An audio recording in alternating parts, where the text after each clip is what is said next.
வணக்கம் நண்பர்களே. நான் Ilango, insurance factory Ilango, star health senior sales manager.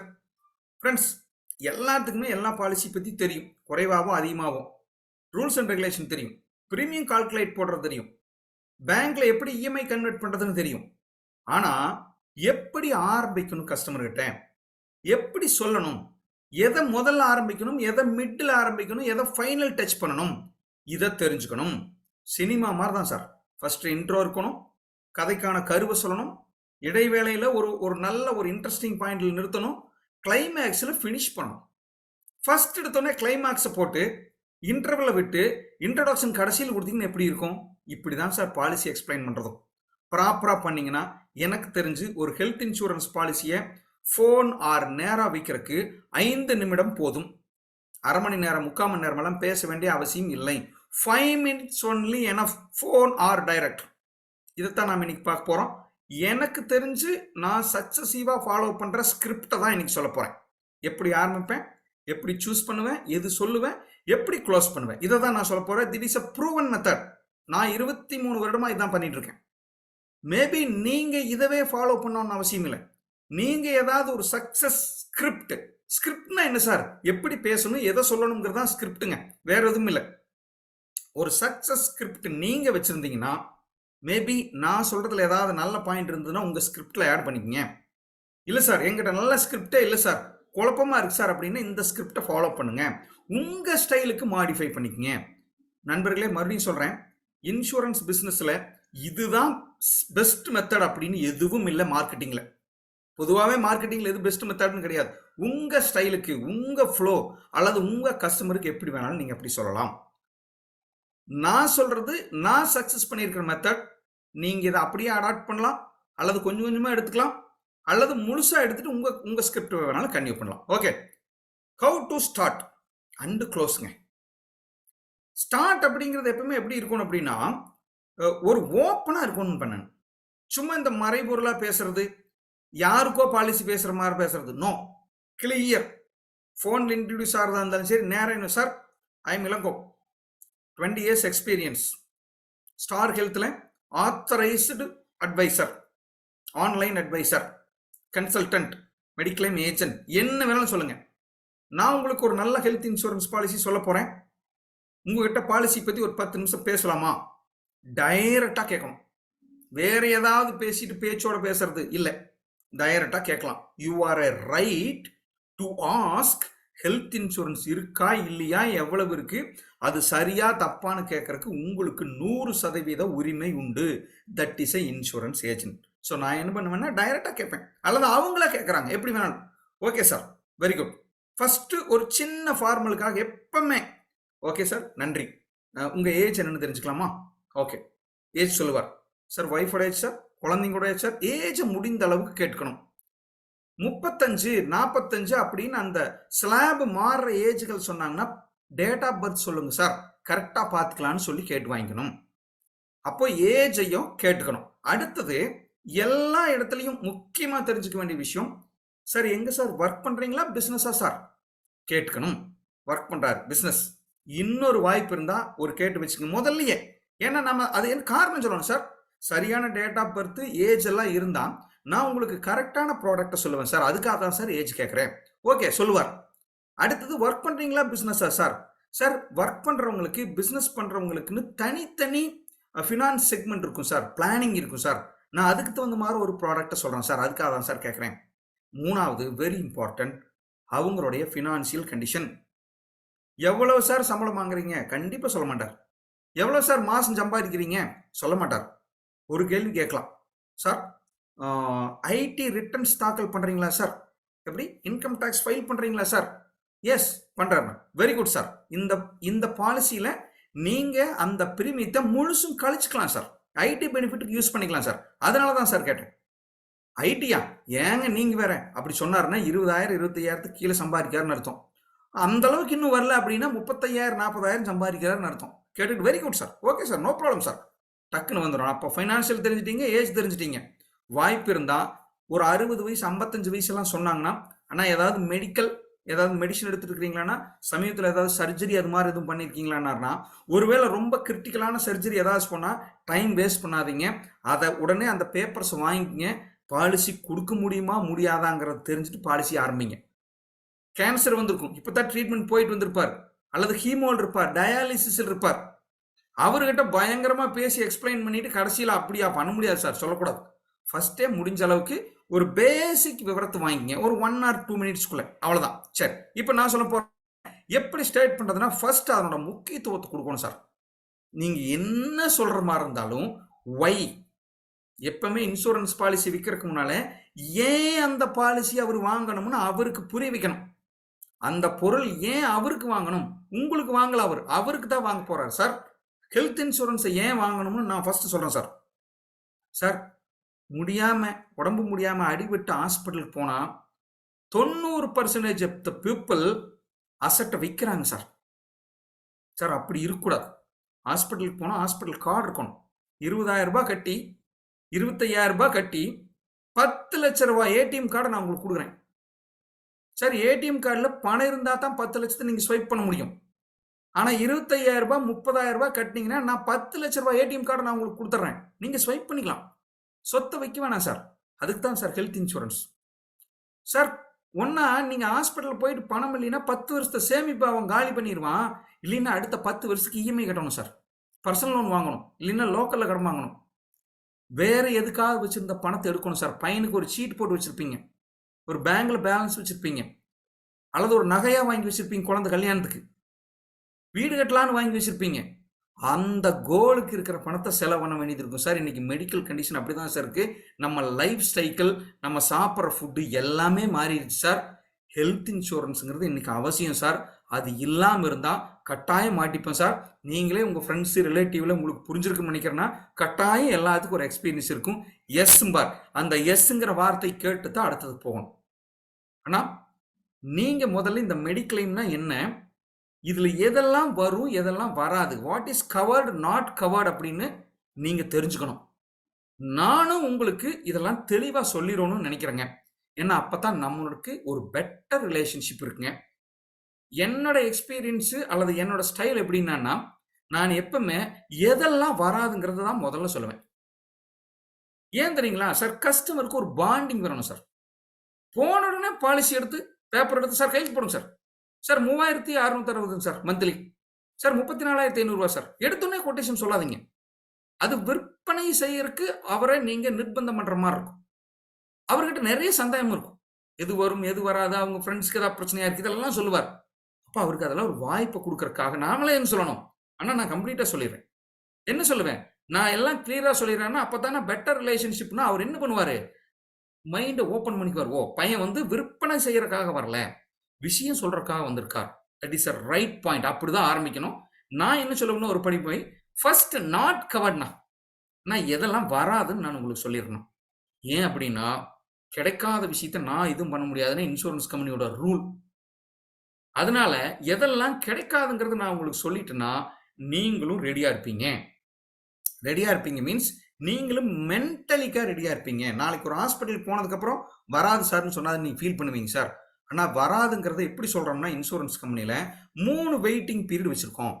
எப்படிங்க, எது வரும் வராதுன்னு நோய் லிஸ்ட் போடுறது இல்லைங்க. இந்த நோய் வரும் இந்த நோய் வராது அப்படி நாங்க சொல்றது இல்ல. நாங்க வெயிட்டிங் பீரியட் வச்சிருக்கோம், 3 வெயிட்டிங் பீரியட் வச்சிருக்கோம். இப்படிதான் பக்கா கிளியரா சொல்லலாம், அவருக்கு நல்லா புரியும். Very good. 3 waiting period. What is a waiting period அப்படின்னா, சார் பாலிசி எடுத்ததுல இருந்து எவ்வளவு நாள் கழிச்சு என்ன மாதிரி வியாதிகள் கவர் ஆகும், இதுக்கு பேர் தான் சார் வெயிட்டிங் பீரியட். எப்படிங்க, எவ்வளவு நாள் கழிச்சு எவ்வளவு நாள் கழிச்சு என்னங்க, எவ்வளவு நாள் கழிச்சு எந்த வியாதி கவர் ஆகும்னு சொல்றதான் வெயிட்டிங் பீரியட். ஃபர்ஸ்ட் எப்பவுமே என்ன சொல்லுவேன், நாட் கவர்டுங்கிறது சொல்றேன். வெயிட்டிங் பீரியட்ல first waiting period 30 days waiting period, 30 நாள் வெயிட்டிங் பீரியட்னு ஒன்று இருக்கு சார். சார் பாலிசி இன்னைக்கு எடுத்தீங்கன்னா இந்த செகண்ட் இப்ப நீங்க பே பண்ணீங்கன்னா, பே பண்ணி இப்ப பாலிசி எடுத்தா இன்னையிலிருந்து முதல் 30 நாளைக்கு ஆக்சிடென்ட் கவர் ஆகும். அதுக்கு ரூல் கிடையாது சார். அடுத்த நாள் கூட ஆக்சிடென்ட் கவர் ஆகும் சார். ஆக்சிடென்ட்னா ரோடு ஆக்சிடென்ட், ஃபேக்டரியில் வேலை செய்கிற போது ஆக்சிடென்ட், வீட்டில் நடக்கிறது எல்லாமே கவர் ஆகும். ஆக்சிடென்ட் முதல் நாள் இருந்தே கவர் ஆகும் சார். ரூல்ஸ் இல்லை சார். ஆனா முதல் 30 நாளுக்கு நோய்கள் எதுவும் கவர் ஆகாது. சின்ன வியாதி, பெரிய வியாதி, காய்ச்சல், சர்ஜரி எதுவும் பண்ண முடியாது சார். Waiting period sir. இதை சொல்லும் போதே அவருக்கு லைட்டா சொல்லணும் சார். ஏன் இந்த வெயிட்டிங் பீரியட் இருக்கு தெரியுங்களா? எப்பவுமே வெயிட்டிங் பீரியட் ஏன் இன்சூரன்ஸ் கம்பெனிகள் இன்ட்ரடியூஸ் பண்ணியிருக்குதுன்னா, நம்ம மனிதர்கள் ஏமாத்துறதுக்கு தான் தயாரா இருப்பாங்க. பாலிசியே எடுக்க மாட்டாங்க. நோய் வந்துருச்சுன்னு தெரிஞ்சாங்க கடைசியில் தான் பாலிசி எடுப்பாங்க. அப்படி எடுக்கிறதுக்கு எல்லாருமே பழகிக்குவாங்க. அதான் எப்போ வேணாலும் கவர் ஆகுமே. பாலிசி நோய் வந்தாங்க கடைசியில் எடுத்தா போதும், எதுக்கு 30,000 வருஷம் வருஷம் கட்டணும்னு நினைப்பாரு. அவங்கள தடுக்கிறது தான் சார் இந்த வெயிட்டிங் பீரியட். அப்ப 30 நாள் வெயிட்டிங் பீரியட் இருக்கிறது, எந்த வியாதியும் கவர் ஆகாது, ஆக்சிடென்ட் கவர் ஆகும். அடுத்தது 2 இயர் லிஸ்ட்டுங்க. Listed major illness. மேஜர் இல்னஸ்னு சொல்லக்கூடாது. எப்படி சொல்லுவேன்னு நான், கொஞ்சம் ஒண்ணுமே புரியாத கஸ்டமரா இருந்தாருன்னா, சார் சர்ஜரிகள் எதுவும் செய்ய முடியாது சார் சொல்லலாம். ஆனா இன்னைக்கு அப்படி இல்லை, எல்லாத்துக்குமே புரியுது. நீங்க புரியுற மாதிரி சொல்லலாம். லிஸ்டட் சர்ஜரிஸ் அல்லது லிஸ்டட் ட்ரீட்மெண்ட் கவர் ஆகாது சார். 30 நாளை தாண்டிட்டீங்கன்னா சீசனுக்கு வர வியாதி சார், ஃபீவர் கவர் ஆகும் சார், டெங்கு ஃபீவர் கவர் ஆகும் சார், டைபாய்டு கவர் ஆகும் சார், குழந்தைங்களுக்கு வயிற்று பிரச்சனை, ஃபுட் பாய்சன், இது எல்லாமே கவர் ஆகும் சார். இறந்து போயிடுவார்னு வர்ற கிரிட்டிக்கல் இல்னஸ் 31 நாளைக்கு மேல கவர் ஆகும் சார். கேன்சர் கவர் ஆகும், பைபாஸ் சர்ஜரி கவர் ஆகும், கிட்னி ஃபெயிலியர் கவர் ஆகும், எல்லாமே கவர் ஆகும். யூரினல் ட்ராக் இன்ஃபெக்ஷன் இருக்குது, நிறைய இருக்குது. சில சர்ஜரிகள் எல்லாம் கூட கவர் ஆகும். ஆனா சில லிஸ்டட் மேஜர் இல்னஸ் கவர் ஆகாது. இதை மட்டும் நல்லா புரிஞ்சுக்குங்க. நான் அழகா புரியறதுக்கு எப்படி சொல்றேன்னா, தலைப்பகுதியில் என்னென்னவெல்லாம் கவர் ஆகாது முதல் 2 வருஷம், கழுத்திலிருந்து இடுப்பு வரைக்கும் என்னென்னவெல்லாம் கவர் ஆகாது, இடுப்பு பகுதிக்கு கீழே என்னென்னவெல்லாம் கவர் ஆகாதுன்னு 3ஆ பிரிச்சு சொல்றேன். வாய்ப்பு இருக்கிறவங்க ஞாபகம் வச்சுங்க, எழுதி வச்சுங்க, படம் கூட போட்டு வச்சுங்க. சார் தலைப்பகுதியில் 3 சர்ஜரி கவர் ஆகாது சார். கண்ணில் கேட்ராக்ட் கவர் ஆகாது, மூக்கில் டான்சிலக்டமி சதை வளர்ச்சி நாசல் பிளாக்னு சொல்லுவாங்க, மூக்கு தொண்டையில், இந்த 2ம் கவர் ஆகாது. தைராய்டு சம்பந்தமான சர்ஜரிகள் முதல் 3 வருஷத்துக்கு கவர் ஆகாது. சரி, 2 வருஷத்துக்கு கவர் ஆகாது. தலைப்பகுதியில் 3 தான். அடுத்தது கழுத்தில் கீழே இறங்குனீங்கன்னா ஸ்டோன், கிட்னி ஸ்டோன் அல்லது இரைப்பையில் வர ஸ்டோன் கவர் ஆகாது sir. Gall bladder stone cover ஆகாது. கிட்னி ஸ்டோன் கல்லுன்னு சொல்றாங்க இல்லையா, அது கவர் ஆகாது. அல்சர் கவர் ஆகாது. வயிற்று பகுதியில் சொல்லிட்டு இருக்கிறேன், நல்லா ஞாபகம் வச்சுங்க. அல்சர் கவர் ஆகாது. தண்டுவடம் சம்பந்தமான எந்த சிகிச்சையும் 2 வருஷத்துக்கு கவர் ஆகாது. பொதுவாக இதை சொல்ற போது மட்டும் என்னங்க பூராமே கவர் ஆகாதுங்கிறீங்க அண்ணா, இது எதுவுமே ஆபத்து ஏற்படுத்தாத சர்ஜரி. தும்மல் வருது, ஒன்றும் பண்ணாது. ஸ்டோன் வலிக்கும், நல்லா போயிடும். முதுகு வலி, வண்டி ஓட்டினா வலிக்குது, அதெல்லாம் ஆபத்து இல்லை சார். அதனால தான் சார் இதை 2 இயருக்கு வச்சிருக்கோம். இந்த நான் சொல்ல போற எதுவுமே உயிரை காப்பாற்றுற அளவுக்கு இருக்கிற பெரிய பிரச்சனைகள் இல்லை. அதனாலதான் இது 2 இயருங்க. சொன்னா புரிஞ்சுக்குவார் சார். அடுத்தது ஹெர்னியா கவர் ஆகாது. குடல் பகுதியில் லேடிஸ்க்கு கர்ப்பப்பை சம்பந்தப்பட்ட எந்த ட்ரீட்மெண்ட்டும் கவர் ஆகாது. அடுத்தது இடுப்புக்கு கீழே வந்தீங்கன்னா விரை வீக்கம் கவர் ஆகாது. வெரிகோஸ் வெயின், நரம்பு சுருண்டுக்குது பாத்தீங்களா, அது கவர் ஆகாது. முட்டிக்கால் மாத்துறது அல்லது ஜாயிண்ட் ரீப்ளேஸ்மெண்ட் கவர் ஆகாது. சொன்னதை பார்த்தீங்கன்னா 11, 12 வரும். இந்த சர்ஜரிகள் மட்டும்தான் லிஸ்டட் 2 இயர் எக்ஸ்க்ளூஷன். சார் புரிஞ்சிருச்சு சார் அப்படின்னு சொன்னா ஒரு எஸ் போடுங்க. இல்ல சார் 1 மோர் டைம் ரிப்பீட்னா சொல்லுங்க, நான் ரிப்பீட் பண்றேன். இந்த 12 விஷயத்தையும் இன்னொரு தடவை நான் சொல்றேன். குட் ஸ்லோ சாரா அப்படின்னு என்ன? குட் ஸ்லோ சார்னு எனக்கு புரியல. ஒன்னா ஸ்லோ சார்னு சொல்லுங்க, இல்லைன்னா குட்னு சொல்லுங்க. கன்ஃபியூஸ் ஆகுது. Yes, one more time. Very good சொல்லலாம் சார். சார் மறுபடியும் நான் சொல்றேன். இதுக்கு தான் நான் லிஸ்டா சொல்லாம நான் உடம்ப பிரிச்சு சொன்னேன். இப்ப நீங்களும் என்ன பண்ணுங்கன்னா பிரிச்சு என்ன, தலைப்பகுதியில் 3 விஷயம் கவர் ஆகாது 2 வருஷத்துக்கு. கேட்ராக்ட், கண்ணுல கேட்ராக்ட் பொறை கவர் ஆகாது. மூக்கு தொண்டையில வர டான்சிலக்டமியும் அதே சம்பந்தப்பட்டதா மூக்கு அடைப்பு, இந்த 2ம் கவர் ஆகாது. அது ஒரு சிகிச்சை தான், இந்த 2ம் கவர் ஆகாது. தைராய்டு சம்பந்தமான தைராய்டு பிரச்சனைகள் சர்ஜரி எதுவும் கவர் ஆகாது. தலைப்பகுதியில் இந்த 3 தான் சார். தலையில் அடிபட்டா கவர் ஆகும் சார், ஆக்சிடென்ட்ல கவர் ஆயிரும். கண்ணுல வேற பிரச்சனைகள்லாம் இருக்குது, கவர் ஆகும். மூக்கு அடிபட்டுருச்சு சார், கவர் ஆகும். இதெல்லாம் கவர் ஆகும். கீழே தலைக்கு கீழே இடுப்புக்கு மேல வயிற்று பகுதியில் நான் சொல்றேன். ஃபர்ஸ்ட் எடுத்தோன்னே ஸ்டோன் கவர் ஆகாது. கிட்னியில வர்ற ஸ்டோனும் கால் பிளாடர்ல வர்ற பித்தப்பையில வர்ற கல்லும் கவர் ஆகாது. முதுகு தண்டுவடம் ஃபுல்லா டிஸ்க் ஸ்லிப் ஆயிடுச்சு சார், வலிக்குது சார், டிஸ்க் பல்ஜ் ஆயிடுச்சு சார், எந்த ட்ரீட்மெண்ட்டும் கவர் ஆகாது. சரிங்களா? அடுத்தது குடல்ல வர்ற அல்சர் கவர் ஆகாது. அல்சர் ட்ரீட்மெண்ட் போறாங்க, கவர் ஆகாது.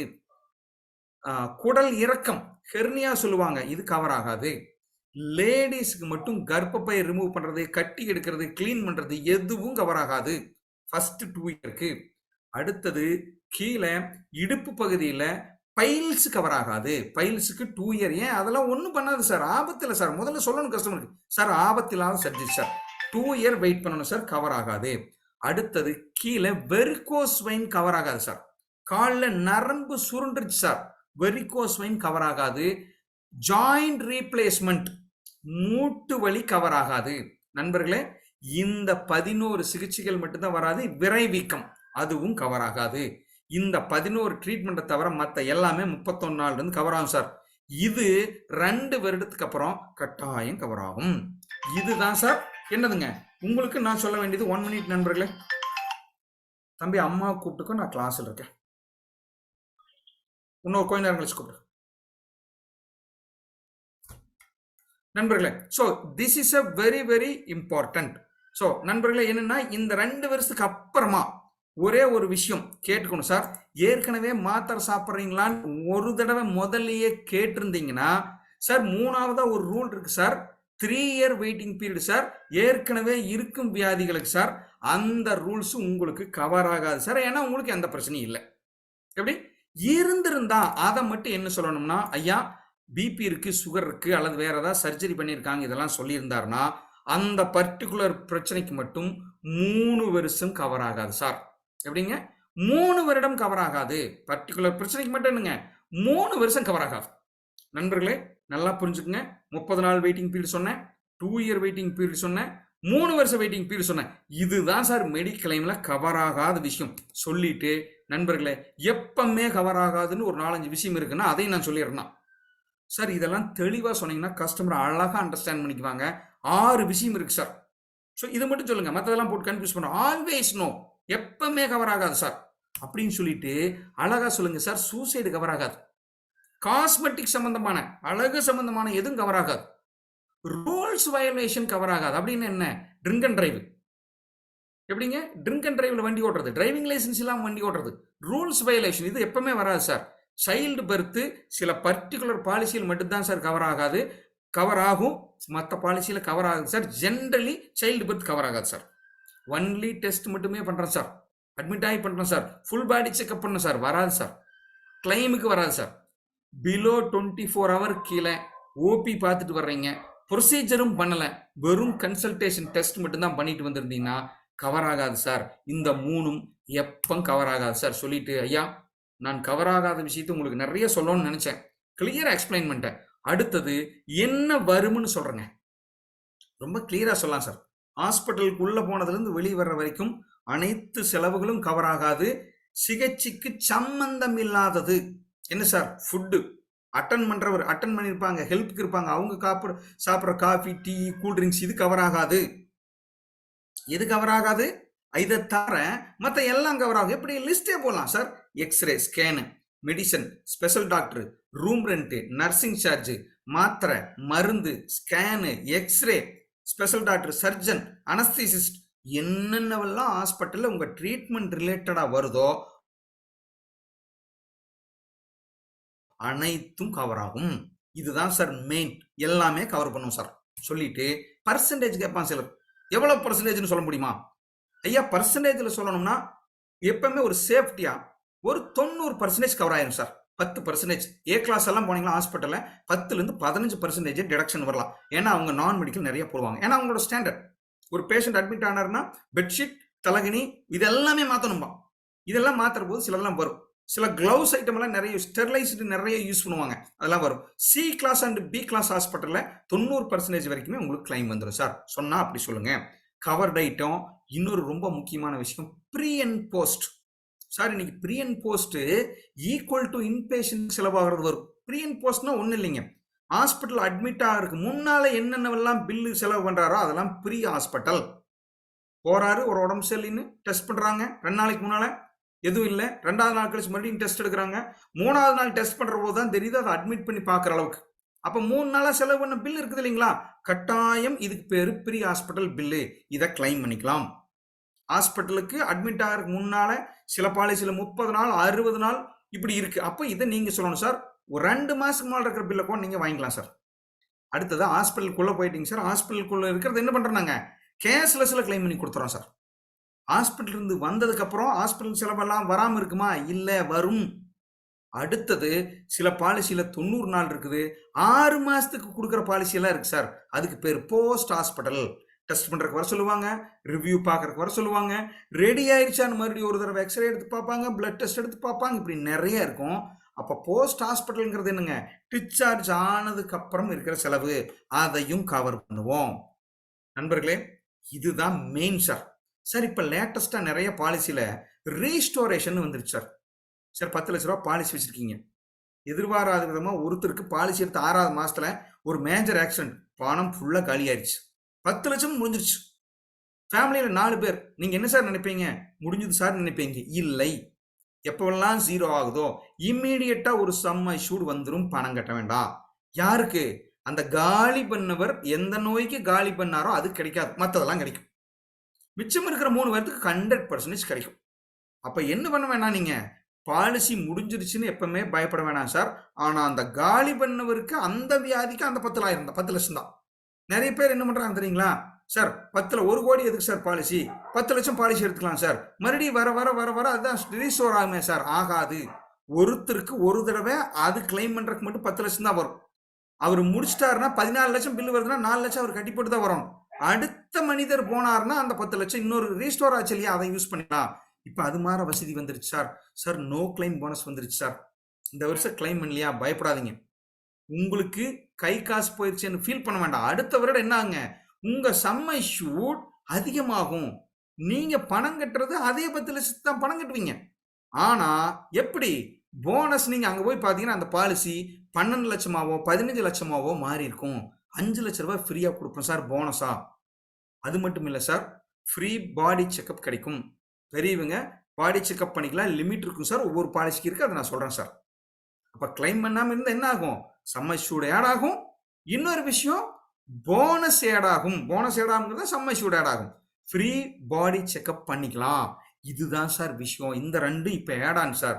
இந்த வசதியும் நான் கொடுக்குறேன் சார். அப்ப நான் என்ன பண்ணேன், கொஞ்சமா வராதுங்கிறதையும் சொல்லியிருக்கிறேன், தெளிவா சொல்லியிருக்கிறேன், வருமுங்கிற விஷயத்தையும் சொல்லிட்டு ஃபைனலா நான் என்ன முடிப்பேன்னா சார், என்னோட டியூட்டி 2 விஷயம் சார். ஒன்று, எந்த ஹாஸ்பிட்டலுக்கு நீங்க போனீங்கனாலும் நான் உங்களுக்கு கிளைம் அசிஸ்ட் பண்ணுவேன். ஃபோன்லயோ நேராவோ என்ன வாய்ப்பு இருக்கோ அதை நான் பண்ணி தருவேன் சார். உங்களுக்கு கிளைமுக்கு லீகலா சப்போர்ட் நான் பண்ணுவேன் சார், ஃபர்ஸ்ட். 2வது, ஒவ்வொரு ரினிவல் அப்பவும் நான் ப்ரேயரா 30 நாளைக்கு முன்னால உங்களுக்கு ப்ராப்பரா ஞாபகப்படுத்துவேன் சார். ஞாபகப்படுத்தி மறுபடியும் உங்க பாலிசி தொடர்ச்சியா ஆகிறதுக்கு என்னென்னவெல்லாம் ஞாபகப்படுத்தணுமோ இந்த 2ஐயும் பண்ணுவேன் சார். இதுதான் சார் என்னோட 2 டியூட்டி. டிக்ளேர் பண்ணுங்க சார், டிக்ளேர் பண்ணுங்க. அடுத்தது, வாட் யூ கேன் சென்ட், என்னென்னவெல்லாம் அவருக்கு ப்ரூஃப் கொடுக்கலாம் சார். 1 பேஜர் பாலிசி வச்சிருக்கீங்களா, அனுப்பிச்சுருங்க சார். பேசவே நான் அனுப்பிச்சிட்டேன் பாருங்க சார். ஹாஸ்பிட்டல், நெட்வொர்க் ஹாஸ்பிட்டல் வச்சிருக்கேன் சார். உங்க ஊருக்கு மட்டும் வச்சுக்கோங்க, உங்க டிஸ்ட்ரிக்ட் மட்டும் வச்சுக்கோங்க, இல்லைன்னா தமிழ்நாடு ஃபுல்லா வச்சுக்கோங்க. இருக்கு, உங்க லீடர் கிட்ட கேளுங்க, கொடுப்பார். அதை அனுப்பிச்சு சார். நான் எந்தெந்த ஹாஸ்பிட்டல் கவர் ஆகுங்கிறத நான் சொல்லிட்டேன் சார். அடுத்தது, நான் என்ன பண்ணியிருக்கேன், உங்களுக்கு எந்தெந்த நெட்வொர்க் ஹாஸ்பிட்டல்ங்கிறதையும் சொல்லியிருக்கேன் சார். தயவு செஞ்சு இந்த 2ஐயும் வச்சுக்க சார் அப்படின்னு சொல்லுங்க. இதை சொன்னீங்கன்னா அவருக்கு என்ன ஆகும், ஒரு நம்பிக்கை வரும். வெரி குட், நான் பேசிட்டேன், ப்ரூஃப் கொடுத்துட்டேன். நண்பர்களே, இப்பதான் நீங்க என்ன பண்ணணும்னா, நான் சொன்ன விஷயத்த ஒரு ரீகால்குலேட் பண்ணி பாருங்க. நான் என்னென்ன விஷயங்களை சில பேசினேன். 10 லட்சம் சம் அஷ்யூர்டுங்கிறத நான் சொன்னேன் உங்ககிட்ட. பிரீமியம் 30,000ங்கிறத நான் இடையில சொன்னேன். நான் கஸ்டமர்கிட்ட பேசுன மாதிரியே நீங்க நினைச்சுக்கங்க. அப்போ உங்க மைண்டு, கஸ்டமர் மைண்ட் எப்படி இருக்குன்னா, 10 லட்சம் பாலிசி, 30,000 ரூபாய் பிரீமியம்ங்கிறது மைண்ட் செட் ஆகும். நீங்க பேசும்போதே 1 லேக் பாலிசிங்க சார், 10,000 ரூபாய் பிரீமியம் அவர் மைண்ட் செட் பண்ணிக்குவார். எப்பவுமே பேசும்போது 10 லட்ச ரூபாய் பாலிசி பத்தி எக்ஸாம்பிள், நான் பிரீமியம் அவருக்கு சொல்லல, ஃபார் எக்ஸாம்பிள்னு சொன்னேன் சார். 10 லட்சம் பாலிசி வச்சிருந்தீங்கன்னா 30,000 பிரீமியம் கட்டி இருந்தீங்கன்னா, இப்படி நான் சொன்னேன் பாத்தீங்களா. This is a technique. நீங்க எந்த ஸ்கிரிப்ட் வேணாலும் வச்சுக்கோங்க, ஆனா நீங்க பேசும்போது இப்படி சொல்லணும். கஸ்டமரோட மைண்ட் என்ன ஆகுனா, ப்ரிப்பேர் ஆகும். ப்ரிப்பேர் ஆகிட்டு நீங்க கால்குலேட் பண்ணிட்டு 30,000 34,000 சொன்னீங்கன்னா அசர மாட்டார். எதுவுமே சொன்னா 30,000னா 30,000மா அப்படின்னு பயப்படுவார். 10 லட்சமானா பயந்துக்குவார். அப்ப அவர் மைண்ட் என்ன ஆகும், 10 லட்சம் தான் பாலிசி இருக்குது போல, 30,000 ரூபாய் கட்டணும் போல் இருக்குது நினைச்சுக்குவார், மைண்ட்ல வச்சுக்குவார். புரியுதுங்களா? மென்டலி ப்ரிப்பேர் பண்ணணும். வாய்ப்பு இருந்தா இடையில சார் ஆதார் கார்டுல கரெக்டா இருக்கா சார், பேன் கார்டெல்லாம் கரெக்டாக வச்சிருக்கீங்களா சார்? ஆதார் பேன் லிங்க் பண்ணியிருக்கீங்களா சார்? கூகுள் பே வச்சிருக்கீங்களா சார்? சார் நெட் பேங்கிங் வச்சிருக்கீங்களான்னு சார்னு பேச்சோட பேச்சா கேட்கணும் சார். பாலிசி எடுக்கிறீங்க, நெட் இப்போ ஒரு நெட் பேங்கிங்ல இப்போவே பணம் டிரான்ஸ்ஃபர் பண்ணிட்டீங்க, கூகுள் பேல பிரீமியம் கட்டிட்டீங்க, பேங்க் இஎம்ஐல கட்டிட்டீங்கன்னு வைங்க சார் அப்படின்னு ஆரம்பிச்சீங்கன்னா அவருக்கு அதெல்லாம் உள்ள போயிடும். ஓ பிஎம்பிஎல் சாரி பேங்க்லயே கட்டிக்கலாம். அதே மாதிரி என்ன பண்ணலாம், 2 வருஷம் 3 வருஷத்துக்கு கட்டலாம், கூகுள் பேல பணம் கட்டலாம், நெட் பேங்கிங்ல பணம் கட்டலாங்கிறத மைண்ட்ல செட் பண்ணிக்குவார். அதுக்கப்புறம் தான் நான் இப்போ என்ன வருவேன், ஒரு கேள்வி கேட்பேன் சார், நான் சொன்ன ரூல்ஸ் அண்ட் ரெகுலேஷன்ல ஏதாவது சந்தேகம் இருக்கா சார்? இந்த சந்தேகத்தை சொல்லிட்டு நீங்க ஓகேன்னு சொன்னீங்கன்னா அடுத்தது பிரீமியம் என்ன பாலிசின்னு போலாம் சார் அப்படின்னு ஒரு 2 மினிட்ஸ் வெயிட் பண்ணுவேன். கஸ்டமர் ஏதாவது கேட்டாங்கன்னா அதைய கிளியர் பண்ணிட்டு உள்ள போகலாம். இப்போ நான் உங்களை கேட்குறேன், நான் உங்களுக்கு இந்த இடத்துல ஒரு சின்ன பிரேக் கொடுக்குறேன். நீங்க சொல்லுங்க, உங்களுக்கு ஏதாவது சந்தேகம் இருக்கா ரூல்ஸ் அண்ட் ரெகுலேஷன்ல? இல்லைன்னா அடுத்தது என்ன பாலிசி என்ன பிரீமியம் எப்படி கணக்கு போறதுன்னு போயிடலாம். ஃப்ரெண்ட்ஸ் எல்லா இடத்துல மைக்கையும் அன்மியூட் பண்ணிட்டேன், பேசலாம். உங்களுக்கு ஏதாவது சந்தேகம் இருந்தா கேட்கலாம். நான் சொன்ன ரூல்ஸ் அண்ட் ரெகுலேஷன்ல ஏதாவது சந்தேகம் இருக்கா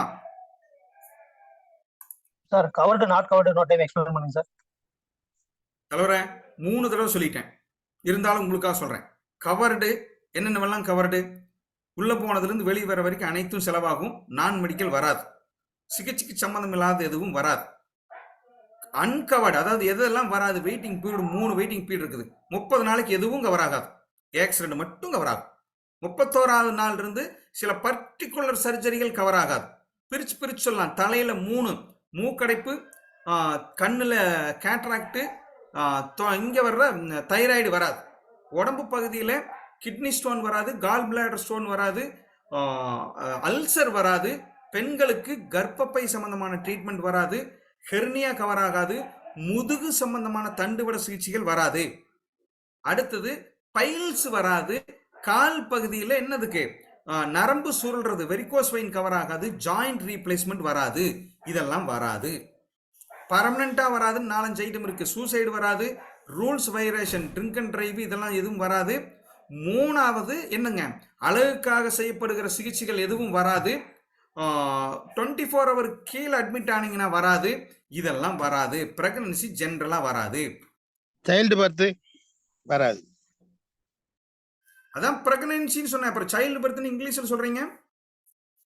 பிரெக்னன்சி தலைவர பிரெக்னன்சி சம்பந்தமா எதுவும் வராது. பர்டிகுலர் பாலிசியில வரும். சார் பிலோ 24னா ஏஜிங்களா? ஜென்டில்மேன் நான் சொன்னது புரிஞ்சுதா? சைல்டு பர்த் பிரெக்னன்சி சம்பந்தமா எல்லா பாலிசியிலும் வராது, சில பாலிசிகள் தான் வரும். இதெல்லாம் பர்மனன்ட் எக்ஸ்க்ளூஷன். இதுதான் புரிஞ்சுதா? அடுத்து போலாமா? பிலோ 24 மட்டும் சொல்லுங்க சார். ஏஜிங்களா? என்னது புரியல? பிலோ 24 சொல்லி நாட் கவர் பிலோ சொல்றீங்க இல்லையா? 24னா 24 மணி நேரத்துக்கு குறைவா ஹாஸ்பிடல் அட்மிட் ஆனால் போறாங்க, செஸ்ட் கன்சல்ட் பண்ணிட்டு வர்றாங்க. OP that is a below 24 hours cover ஆகாது. அட்மிட் 4 மணி நேரம் இருக்கணும். ஓகே, வேற யாருக்காவது ஏதாவது சந்தேகம்? சார் டவுட்டுங்க சார். என்ன சொல்ற? சார் ஒரு டவுட்டுங்க சார். அஷ்யூர்ல வந்து ரீஸ்டோரேஷன் வந்து சேம் பர்சன் சேம் டிசீஸ் பார்த்துக்கலாம்ல சார்? பார்க்க முடியாது. எந்த பாலிசிலுமே சேம் பர்சன் சேம் டிசீஸ் பார்க்க முடியாது. காம்பரஹென்சிவ் உண்டு. அதுவும் அடுத்த தடவை அட்மிட் ஆகணும், ஒரே தடவையிலேயே வராது. இப்போ ஒருத்தர் அட்மிட் ஆகிட்டாரு காம்பரஹென்சிவ்ல, 10 லட்சம் பாலிசி வச்சிருக்காரு, 11 லட்சம் போயிருச்சுன்னா 1 லட்சத்தை அவர் கொடுத்தாகணும். ஒரு 6 மாசம் கழிச்சோ 3 மாசம் கழிச்சோ மறுபடியும் வராது, கவர் ஆகும். Same person same illness same அட்மிஷனுக்கு வராது, எந்த பாலிசிலையுமே வராது. அஷ்யூர்ல வந்து டாப் அப் தான் ஆகும். 3 லட்சம் 5 லட்சம் வச்சிருக்காரு, 3 லட்சம் செலவு பண்ணிட்டார், வெளியே வந்தா அந்த பாலிசி மறுபடியும் 5 லட்சத்துக்கா மாறிக்கும். அந்த பர்சன் அந்த மிச்சம் இருக்கிற 2 லட்சத்தை தான் பார்க்க முடியும், ஏடான 3 லட்சத்தை பார்க்க முடியாது. ஓகே கிளியரா? சரி, ஓகே. நாம் இப்ப பேசின விஷயத்தை மட்டும் பேசலாம். அடுத்தது வேற யாருக்காவது சந்தேகம்னா உள்ள பாலிசிக்கு போயிடலாம். Last one question sir. எனக்கு ஒரு சந்தேகம் சார். சொல்லுங்க ஜி. சார் இப்போ வந்து அதாவது இந்த பிரெக்னன்சி கவர் ஆகிற பாலிசி மட்டும் எதுன்னு சொன்னீங்கன்னா கொஞ்சம் ஹெல்ப்பா இருக்குங்க சார். உமன் கேர் கவர் ஆகும், காம்ப்ரஹென்சிவ் கவர் ஆகும், யங்ஸ்டர் கவர் ஆகும், அஷ்யூர் கவர் ஆகும். Different waiting period. 2 வருஷம் இருக்கு, சிலது 1 வருஷம் இருக்கு. யங்ஸ்டர்ல கோல்டு மட்டும். ஆமா, யங்ஸ்டர் கோல்டு மட்டும். சார் ஒரு டவுட் சார். சொல்லுங்க சார். நாட் கவர்ட்ல அந்த டென்டல் பத்தி சொல்லவே இல்லை சார், அது எப்படி சார்? அது 24 ஹவர் கீழே போயிரும் தலைவர். அதெல்லாம் எந்த டென்டலுமே 24 ஹவர் அட்மிட் ஆக முடியாது. ஸோ மெயின் ரூல் அவுட், அவ்வளவுதான், simple. Okay okay sir, okay thanks sir. சரி, வேற சார் ஒரு டவுட்டுங்க சொல்லுமா. சார். இப்போ ஒருத்தர் உமன்ஸ் கேர் போன வருஷம் 25 லட்சத்துக்கு சம்மர்சூல்ல பாலிசி வச்சுக்கிறாருங்க. சரி அவருனால அப்புறம் ரினிவல் டைமுக்கு அவருனால பணம் கட்ட முடியல அப்படின்னு 15 லட்சத்துக்கு மாத்திட்டாருங்க சம்மர்சூலுக்கு. சரி. மாத்தி ஒரு 8 மாசம் தான் நடக்குதுங்க. ம் இப்ப டெலிவரி ஆனா அவருக்கு 50,000 ரூபாய் கிளைம் ஆகுங்களாங்க? என்ன சார், 15 லட்சத்துக்கு மேல இருந்தாவே அதுல 1 இயர் வெயிட்டிங் பீரியட் தான். ஆமாங்க. 25 லட்சம் அதே தான், 15 லட்சம்ங்கிறது அதே ரூல் தான், கண்டிப்பா கவர் ஆகும். அதே ரூல் தாங்க. ஃபர்ஸ்ட் இயர் 25 லட்சம் சம்மர்சூலுங்க. இப்ப 2வது வருஷம் முடியாத சூழ்நிலை 5க்கு 15 மாத்திட்டாருங்க. லட்சத்துக்கு என்ன 30,000னா 30,000 50,000 வரை அதுதான் கவர் ஆகும். ஓகேங்க சார், அதுதான் சரிங்க கேட்டுங்க. வெயிட்டிங் பீரியட்ல மாற்றம் இல்ல. ஆனா 15 லட்சத்துக்கு இந்த வருஷம் அவர் மாத்திட்டாரு இல்லையா, அப்ப அந்த ஆமாங்க. என்ன அமௌண்ட் கவர் ஆகுமோ அந்த 15 லட்சத்துக்கான அமௌண்ட் மட்டும் தான் கவர் ஆகும். ஓகேங்க சார், ஓகேங்க. ஓகே நண்பர்களே, we will go next. இல்லைன்னா இது மறுபடியும் இப்படியே போகும், கடைசியில் நாம் பண்ணலாம், எவ்வளவு நேரம் வேணாலும் பேசலாம். ஓகே, இப்போ என்ன பண்ணணும்னா பாலிசி பிச் பண்ணணும் சார். எப்பவுமே பாலிசி பிச் பண்ற போது முதல்ல நீங்க அந்த ஏஜ் எல்லாம் கேட்டீங்க இல்லையா, அப்பவே நீங்க ஒரு மைண்டுக்கு வந்துடணும். அவருடைய பணப்புழக்கம், அவருடைய வருமானம், அவர்கிட்ட எவ்வளவு பணம் இருக்குங்கிறத பொறுத்து நீங்க இப்பவே பிக்ஸ் பண்ணிருக்கணும். என்ன அப்படின்னா இவருக்கு என்ன பாலிசி கொடுக்கலாம், காம்ப்ரஹென்சிவ் கொடுக்கலாமா, அஷ்யூர் கொடுக்கலாமா, யங்ஸ்டர் கொடுக்கலாமா, சில விஷயங்களை பார்க்கணும். கொஞ்சம் ஏஜ்டு பர்சன் சார், அலோபதி அதை தவிர ஆயுர்வேதிக்கெல்லாம் நான் போவேன் சார் அப்படின்னா காம்ப்ரஹென்சிவ் செட் ஆகாது, அஷ்யூர் செட் ஆகும். ஏன்னா அஷ்யூர்ல அலோபதி தவிர ஆயுர்வேதிக் கவர் ஆகும். குழந்தை இல்லை சார், இப்போதான் நியூலி மேரிட் சார், என்ன பண்ணலாம் சார், பிரெக்னன்சி எல்லாம் கவர் ஆகுற மாதிரி உமன் கேர் எடுத்துக்கோங்க சார், இல்லைன்னா அஷ்யூர் எடுத்துக்கோங்க சார், இதை சொல்லலாம். ஏற்கனவே 3 குழந்தை இருக்கும் சார், பிரெக்னன்சி சார், தயவு செஞ்சு கேட்டுறாதீங்க. அப்ப இதை பொறுத்து அவரோட வருமானத்தை பொறுத்து நீங்க பாலிசியை சூஸ் பண்ணி பழகணும். இது ஒரு கலை, வேற ஒண்ணுமே இல்லை. கொஞ்சம் ஹோம் ஒர்க் பண்ணுங்க, கவர் ஆகும். உங்க ஃபேமிலிக்கு நீங்க யோசிச்சு பாருங்க, எந்த பாலிசி வரும், எவ்வளவு பிரீமியம், எனக்கு என்ன தேவை, அதில் இதெல்லாம் தெரிஞ்சுக்கணும். இதுல ஏதாவது ரூம் லிமிட் இருக்கா, அல்லது ரூம் லிமிட்டை பத்தி அவர் யோசிப்பார் அப்படின்னா அதுக்கு தகுந்த மாதிரி பாலிசி சொல்லுங்க. பிரீமியத்தை பத்தி யோசிக்க மாட்டாருன்னா காம்ப்ரஹென்சிவ் போங்க. காம்ப்ரஹென்சிவ்ல மைனஸ் அப்படின்னா என்ன சொல்லணும், ஆயுஷ் ட்ரீட்மெண்ட் கிடைக்காது, ஆயுர்வேதிக், சித்தா, யுனானி இருக்காது, குறைவா இருக்கும். அப்ப அதை சொல்லுங்க. இல்ல சார் அவருக்கு அது முக்கியத்துவம் கொடுப்பாருன்னா அஷ்யூருக்கு வாங்க. டெத் கவர் இன்பில்டா இருக்குதுன்னு சொன்னா விருப்படுவாரா, காம்ப்ரஹென்சிவ் போங்க. பைபேக் வாங்கறதுக்கு ஒரே வழி, இப்ப பிபி இருக்குது, சுகர் இருக்கு, அதை 1 இயர்லயே கவர் பண்ணணுங்கிறார், காம்ப்ரஹென்சிவ்ல போய் பைபேக் வாங்கிக்கங்க.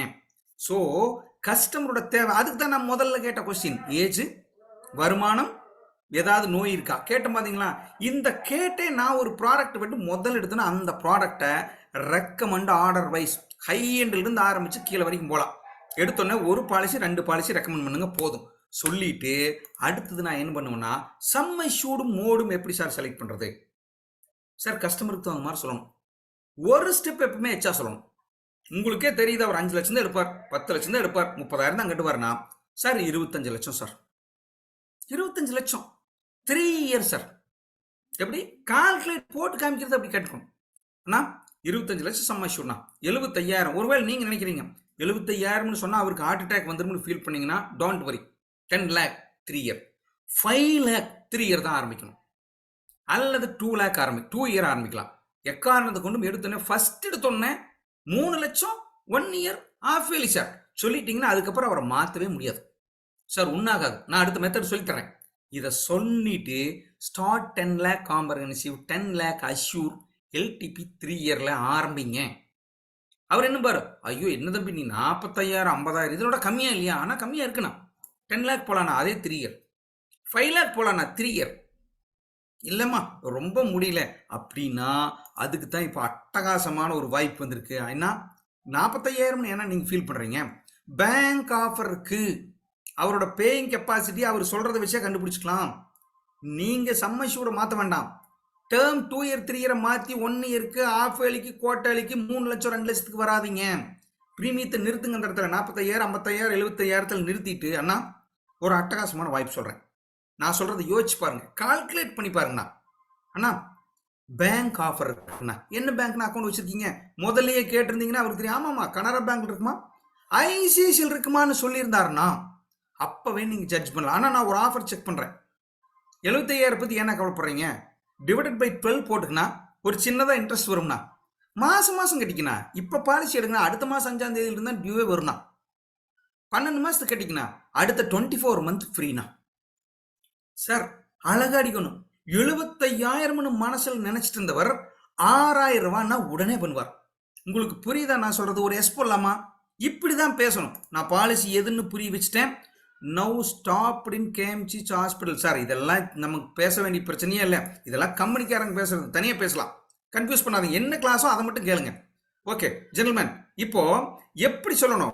ஒரு எஸ் போடுங்க. இப்போ நான் சொன்னது புரியுதானே? முதல்ல 2 இயர் 3 இயர் 75,000 பிரீமியம். 75,000 பிரீமியத்தில் ஆரம்பிச்சு 6,000 ரூபாய் பிரீமியம் சொன்னீங்கன்னா அப்பவே பண்ணிக்கலாம் பார். நான் சொல்றது புரிஞ்சுதா உங்களுக்கு? இப்படிதான் ஆரம்பிக்கணும். 75,000 எடுத்தோன்னே போனோன்னு கணக்கு போட்டானா உங்களுக்கு 75,000 வரும்னா நீங்க கிளம்புன்றவர். புரியுதுங்களா? கஸ்டமருக்கு அந்த முக்கியத்துவம் சொல்லணும், எது வராதுங்கிறத சொல்லணும், எது வருங்கிறத சொல்லணும், ப்ராடக்டை பிச் பண்ணணும். அவருடைய தேவைக்கு தகுந்த மாதிரி ஒரு ப்ராடக்டை சொல்லி 10 லட்சம் 3 வருஷம் 75,000னா பெஸ்ட்னா. அண்ணா 75,000 பயப்படாதீங்கண்ணா, பேங்க் ஆஃபர் வாங்கி தரேண்ணா. அண்ணா நான் சொன்ன 3 பேங்க் இல்லை, Canara bank. Anna 75,000 don't worry, 25,000 கட்டுங்க, 30%. எப்படி இருந்தாலும் 1 இயருக்கு 25,000 தான் கட்ட போறீங்க. அண்ணா நீங்க 1 இயருக்கு எடுத்தீங்கன்னா நான் உங்களுக்கு ஒரு சின்ன ஆஃபர் கொடுக்குறேன். அடுத்த 2 இயருக்கு நீங்க பாலிசி கட்ட வேண்டாம். அப்படி ஒரு சான்ஸ் கொடுக்குறேண்ணா. என்னென்ன சான்ஸ்? 30,000 கட்டுங்கன்னா மிச்சம் இருக்கிற 60,000 மாசம் ஒரு 8,000 ரூபாய் 10,000 ரூபாய் 6 மாசம் கட்டி விடணும். வேலை முடிஞ்சதுன்னா அடுத்த 18 மாசம் அல்லது ஒரு 24 மாசம் பிரீமியம், 30 மாசம் பிரீமியம் கட்ட வேண்டாண்ணா. இப்படி ஒரு ஆஃபர் சொல்றேன்னா சொன்னீங்கன்னா ஓகே பாரு. இந்த வருஷம் பிரீமியத்தை கட்டாரு, அடுத்து ஒரு 6 மாசத்துக்கு மட்டும் ஒரு 6,000 8,000 கட்டாருன்னா அடுத்த 2 வருஷத்துக்கு பாலிசி எக்ஸ்டன் ஆயிரும். ஆனா பிரீமியம் அடுத்து ஏறுனா பயப்பட வேண்டாம், ஜிஎஸ்டி ஏறுனா பயப்பட வேண்டாம், அடுத்த வருஷம் ரினியூவல்ல காசு இருக்குமான்னு பயப்பட வேண்டாம். அழகா சொல்லுங்க, கஸ்டமர் ஓகே சொல்லுவார். ஏன்? நான் அவருக்கு முக்கியத்துவத்தை சொல்லிட்டு வந்துட்டேன். என்னென்னலாம் வராதுன்னு சொல்லியிருக்கேன், வரும்னு சொல்லியிருக்கேன், பாலிசி அழகா சூஸ் பண்ணியிருக்கேன். அவர் தேவைக்கு தகுந்த மாதிரி பிரீமியத்தை சொன்னேன். கொஞ்சம் ஜர்க் ஆனாரு, அவருக்கு அழகா கொடுத்து பிஎன்பிஎல் பேங்க் ஆஃபர் உள்ள கொடுத்துட்டேன். அழகா நீங்க சொன்னதை அவர் என்ன பண்ணுவாரு? ஏத்துக்குப்பாரு. இதுதான் இப்படி வரணும். கடைசியா வரல, கொஞ்சம் தயங்குறாரு. டேட்டா பார்த்து பாருங்க. எந்த வயசு? அண்ணா 54 வயசு. அடுத்த வருஷம் 56 55ல 55 56ல பிரீமியம் கண்ணா பின்னான்னு ஏறும். இந்த பாலிசியை 4 வருஷம் 5 வருஷமா பிரீமியம் ஏத்தாம வச்சிருக்காங்கண்ணா. அடுத்த வருஷம் நீங்க வரும்போது ஏத்துனாங்கன்னா தேவையில்லாம 8,000 10,000 எச்சா கட்ட வேண்டியது இருக்குமா? என்ன வேஸ்ட் பண்றீங்க? கட்டி விடுங்கண்ணா. அண்ணா இந்த நாளுக்கு மேல போனீங்கன்னா உங்களை 56 இப்ப நீங்க 55 வயசுல இருக்கிறீங்க, 45ல இருக்கிறீங்க. டேட் ஆஃப் பர்த்தை வச்சு கால்குலேட் பண்ணி பழகணும். எதுவுமே தெரியாம வந்துட்டு மறுபடியும் வேற பிரீமியம் சொல்லக்கூடாது. பிரீமியம் வாங்கும் போதே சொல்லிடுறேன்னா வர்ற ஏப்ரல் 3ஆம் தேதி வரைக்கும் உங்களுக்கு இந்த வயசுனா, ஏப்ரல் 3ஆம் தேதிக்கு மேல நான் வேற ஏஜ் தான் சொல்லுவேன். அவரே ஒத்துக்குவார். ஆமாப்பா எனக்கு 46 ஆகுதும்பார். அண்ணா பிரீமியம் 14,000 ரூபாய் அதிகமாகனா. அண்ணா இந்த வருஷம் கம்மி பண்ணிக்கலாம்ண்ணா, அடுத்த வருஷம் வந்து தான் ஆகும், அப்புறம் பார்த்துக்கலாம்ண்ணா, 3 வருஷத்துக்கு கட்டுங்கண்ணா. இப்படி சொல்லணும். அட்வைஸ் நெக்ஸ்ட் ஸ்லாப்ல லோட் ஆயிரும். அதை சொல்லி அவருக்கு என்ன பண்ணலாம்? பாலிசி உடனே பண்ணுங்க சார்னு சொல்லலாம். Fix priority with waiting period. ஐயா உங்களுக்கு டயபெட்டிக் இருக்கு, பிபி இருக்குன்னு சொன்னா ஒரு விஷயத்தை மறக்காதீங்க. யார் ஒரு மனிதனுக்கு நோய் இருக்கோ ஒரு நாளைக்கு 2 தடவையாவது அந்த நோயை பத்தி நினைப்பாங்க, பயப்படுவாங்க. எனக்கு பிபி இருக்கு, சுகர் இருக்குன்னு என்ன வருமோ, ஹார்ட் அட்டாக் வருமோ. அண்ணா நான் பயப்படுறதுக்காக சொல்லிங்க, பிபியும் சுகரும் இருந்தா இந்தந்த வியாதியெல்லாம் அது கண்டிப்பா கொண்டு வந்து தீரும்னா.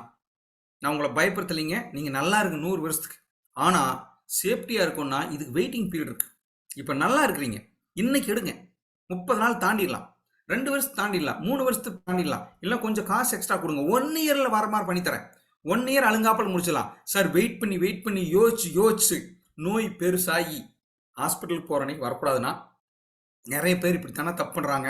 கேட்கற போது ஒன்றும் சொல்றது இல்லைங்க, அரை மணி நேரம் பேசுறேன் ஒன்றும் சொல்றது இல்லை. நோய் முக்தி போய் ஹாஸ்பிட்டல் போனாங்க, கடைசியில் கூப்பிடுறது 10 லட்சம் சொத்தை வித்து கொண்டு கட்டிட்டு வருது. நான் 30,000 கேட்டேன், 30,000 கொடுத்துருந்தீங்கன்னா உங்களுக்கு 10 லட்ச ரூபாய் ஏடிஎம் கார்டு நான் கையில் கொடுத்துருப்பேன், நீங்க ஸ்வைப் பண்ணிக்கலாம்.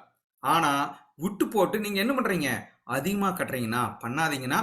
பிபிஓ சுகரோ வேற ஏதாவது வியாதி இருந்தா அதை வச்சு ப்ரையாரிட்டி கொடுங்க. கடைசியில க்ளோசிங் டாக். ஏடிஎம் இருந்தா எடுத்துட்டு வந்தீங்க, சாரி ஆதார் கார்டு இருந்தீங்க, ஏடிஎம் இருந்தா இப்போ நான் போட்டோ பண்ணி இப்போ போன்லயே பண்ணிடுவேண்ணா, 10 நிமிஷம் தானா. ஆனா ஓடிபி மட்டும் 3 கொடுக்க வேண்டியது இருக்குன்னா ஒரு 10 மினிட்ஸ் ஃப்ரீயா இருந்தீங்கன்னா ஓடிபி கொடுத்துடலாம்ண்ணா. ஆனால் எந்த பேங்க்னா நீங்கள் அந்த பேங்க்ல யூபிஐ ஐடி வச்சிருந்தீங்கன்னா யூபிஐ ஐடி கொடுத்தீங்கன்னா அதுலேயே பே பண்ணிக்கலாம்ண்ணா. ஆனால் 10 நிமிஷம். அண்ணா ஆதார் கார்டு எடுத்து வரீங்களாண்ணா? அண்ணா ஆதாரும் பேனும் லிங்க் பண்ணியிருக்கீங்களாண்ணா? ஆதாரில் இருக்கிற மொபைல் நம்பர் கையில் இருக்குன்னா எதுக்கும் பாரு. ஆனால் ஓடிபி வரும்னா ஓடிபி வந்து உடனே பாலிசி பண்ணிக்கலாம்ண்ணா. ஆனால் உங்கள் ஆதார் கார்டு எல்லாமே பக்காவாக இருக்காண்ணா, பேர்லாம் கரெக்டாக இருக்குது, ஆனால் கொடுங்கண்ணா பண்ணிடலாம். கேட்கணும்.